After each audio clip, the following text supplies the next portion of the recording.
Olá, bem-vindo a mais um vídeo. Meu nome é Adolfo Clair. Eu estou olhando para a tela aqui porque é a tela que eu estou usando. Do lado aqui a câmera está olhando para aqui para pegar um ângulo melhor e tal. E acontece o seguinte, hoje aconteceu uma figura muito engraçada, cara. Aconteceu algo muito engraçado. Eu achei muito interessante porque uma pessoa quis entrar em contato comigo para aprender o estudo do grego bíblico, né, o grego bíblico. Aí ele falou, né? Tivemos uma conversa, e ele falou assim: não, velho, eu não usaria esse termo para o grego como uma língua morta. Eu achei muito engraçado, assim. Eu vi ele falando com uma seriedade, de fato, talvez ele acredite nisso, mas eu vou tentar aqui corrigir o erro de outras pessoas com essa aprendizagem. O que é uma língua morta? Olhando para você aqui, o que é uma língua morta? O que define uma língua morta de uma língua viva? Deixa eu posicionar aqui. O que é que define que uma língua é viva e que uma língua é morta? Uma língua é viva quando ela está em fase de mudança e quando ela está... Você tem um país, por exemplo, como o Brasil. O Brasil fala português. O português é uma língua viva. Por quê? Porque você tem um país que você tem falantes e pessoas nascendo dentro da língua portuguesa.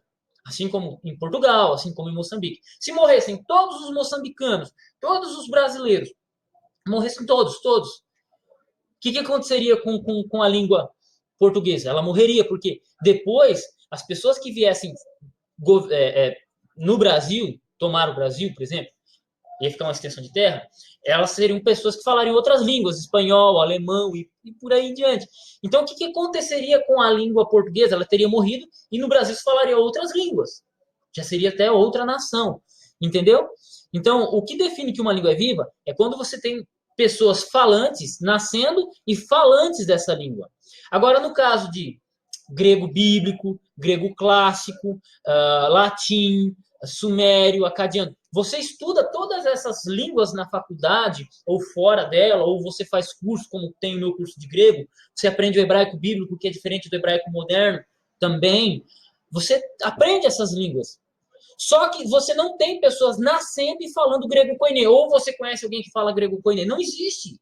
Por quê? Porque ela é uma língua morta. Ela corresponde a um período em que a língua passou. Estou pegando como referência o grego, mas não é só o grego. Você tem um português que já morreu. Com a mudança ortográfica em 2009, quando ela foi colocada em pauta em 2009, as mudanças ortográficas no Brasil, aquele português que as coisas eram escritas, que era falado, já morreu. Agora é outro português. Estou falando aqui de coisas de nossos anos. No grego, você tem essas fases. Você tem a fase do grego clássico, que é do ano 1000 até o ano 330 a.C. Você tem o 330 a.C. até o 330 depois de Cristo, que é o grego koiné, que é a fase que o grego avançou mundialmente. Depois você teve a questão do grego bizantino, por questões políticas. Depois você teve o grego moderno, e atualmente você tem o grego atual, né, que é também chamado de grego moderno, que sofre a influência do árabe, do latim, do inglês, do alemão, várias influências, simplificação gramatical, simplificação sintática. Eu não sou professor de grego moderno, mas como eu estudo um pouquinho, eu sei do que está rolando. Né? Apesar de eu não sou capacitado para dar aula de grego moderno, porque eu não sou falante de grego. Eu sou professor de grego bíblico, de grego do Novo Testamento, do que está escrito nas Sagradas Escrituras. Então, assim, às vezes, algumas pessoas elas podem ter uma concepção do que é errada do que é língua morta. Por quê? Porque o grego koiné é uma língua morta, o grego clássico é uma língua morta, mas você estuda eles, porque você tem documentos que trazem ele.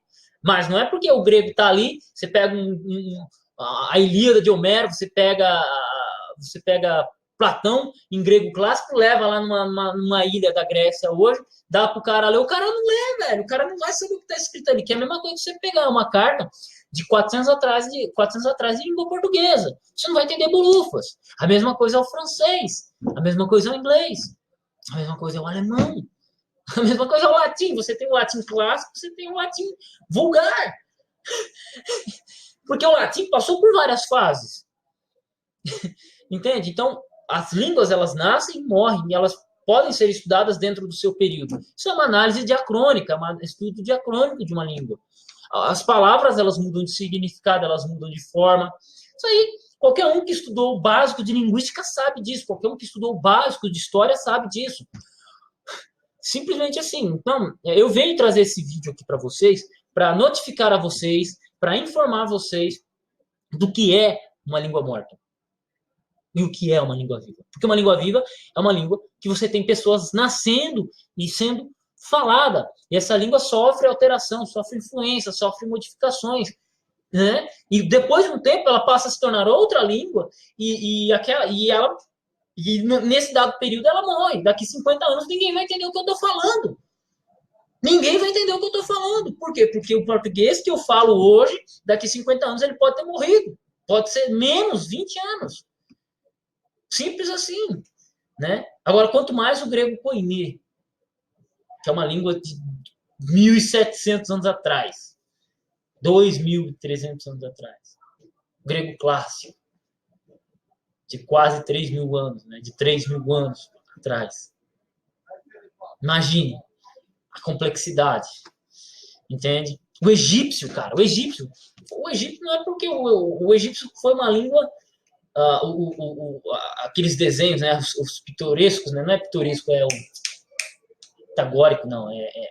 Aqueles desenhos do egípcio, né? Do egípcio clássico mesmo, né? Não é a língua copta, mas sim cara, foi uma língua que ficou esquecida praticamente 2.000 anos, cara. Praticamente 2.000 anos.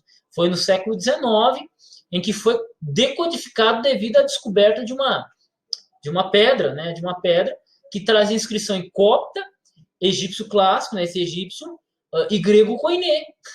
Então, graças a isso, o egípcio foi decodificado. Graças a Deus. Muitas coisas puderam ser descobertas na história mundial graças a isso, né? Mas esse egípcio, ele é uma língua morta, porque ninguém nasce falando mais essa língua. Hoje, lá no Egito, se fala outra língua, nem sei qual que é. E você teve aí, por exemplo, o dialeto copta, que também foi muito falado no Egito. E por aí vai. Então, assim, língua morta é uma língua que você só tem o conhecimento parcial dela, ou de um período dela. Por quê? Porque ela não se modifica mais. Você pode pegar uma gramática de grego koiné de 100 anos atrás e você vai estudar tranquilamente. Né? Por exemplo, tem a gramática de grega do WCT, ela foi publicada em 1927. Hoje você pode pegar ela e estudar tranquilamente, porque as regras gramaticais do grego koiné não mudaram muito. O que mudou foi o português.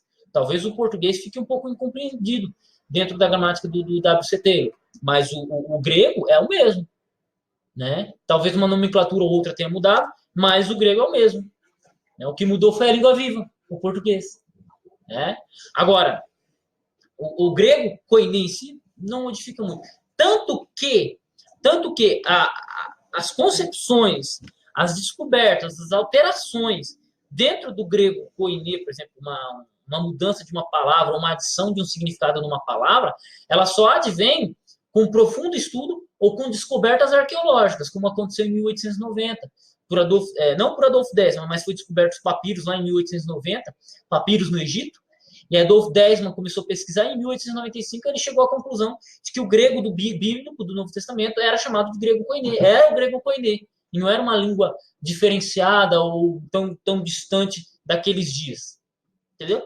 Então, assim, a língua ela só passa a ser um avanço de compreensão, uma língua morta como o grego koiné, devido às descobertas arqueológicas, de papiro, por aí vai. Mesma coisa aconteceu com o egípcio, né? A mesma coisa aconteceu com o egípcio. Curiosamente, eu estava estudando aqui a minha apostila de história antiga e também falou sobre as línguas sumerianas, né? É interessante que estava falando aqui sobre a Babilônia, a Cádia, e o interessante é que falou que a língua suméria, se eu não me engano, a língua suméria ela só foi... Eu não vou achar a página aqui agora. A língua suméria ela só foi descoberta dos cuneiformes porque achou-se um documento, né? Conseguiu-se decodificar via persa, via grego também, e aí se conseguiu decodificar os cuneiformes, que até então também não tinham sido decodificados. E aí a gente pode aprender um pouco mais sobre a Suméria, sobre a Babilônia, que era relatada apenas na Bíblia, basicamente. Tá entendendo? Então, assim, Como é que você estuda uma língua viva? Cara, eu quero aprender inglês. Eu monto no avião, vou para a Inglaterra, vou para os Estados Unidos, vou para a Austrália, vou para a África do Sul, vou para qualquer lugar, vou para o Canadá, vou falar inglês com os caras. Aprendo inglês falando, basicamente. Uma língua morta, você não encontra pessoas que nasçam falando. Então, como é que você estuda? Você estuda via documentos. Então, basicamente é isso aí. Quem é que hoje chega, nasce falando grego com ninguém? O grego da Bíblia do Novo Testamento? Ninguém. Nem quem nasce na Grécia. Quem nasce na Grécia fala grego moderno, que é outra língua. Então, espero ter enriquecido vocês com esse vídeo, espero ter informado você. Se você não sabia o que é uma língua morta, talvez a minha explicação agora te ajude. Talvez não seja a definição mais precisa, mas basicamente é isso aí. Não muda, né? O que é uma língua viva. E tamo junto. Deus abençoe seus estudos, Deus abençoe sua vida e espero ter contribuído com este vídeo para o seu conhecimento. Adolfo Euclair, à sua disposição. Quem quiser aula de uma língua morta, ou pelo menos 2, ou 3, fala comigo. Fala comigo, eu estou à sua disposição. Tá? Entre em contato comigo, meu blog está na descrição, lá tem o meu zap, entra, a minha página no Facebook também tem, a página ali Pirata Barbarrala também tem meu zap, eu deixo meu zap lá, porque se acontecer de eu mudar o número, fica fácil de você me encontrar. E eu não tenho trabalho também de ficar alterando em todos os meus vídeos. E aí, você pode entrar em contato comigo e a gente conversa um pouco mais sobre o assunto. Então, se você quiser aula de grego, aula de hebraico, posso estar indicando para vocês aí, contribuindo. Beleza? Deus abençoe seus estudos, Deus abençoe sua vida. Tamo junto no campo de batalha e até o próximo.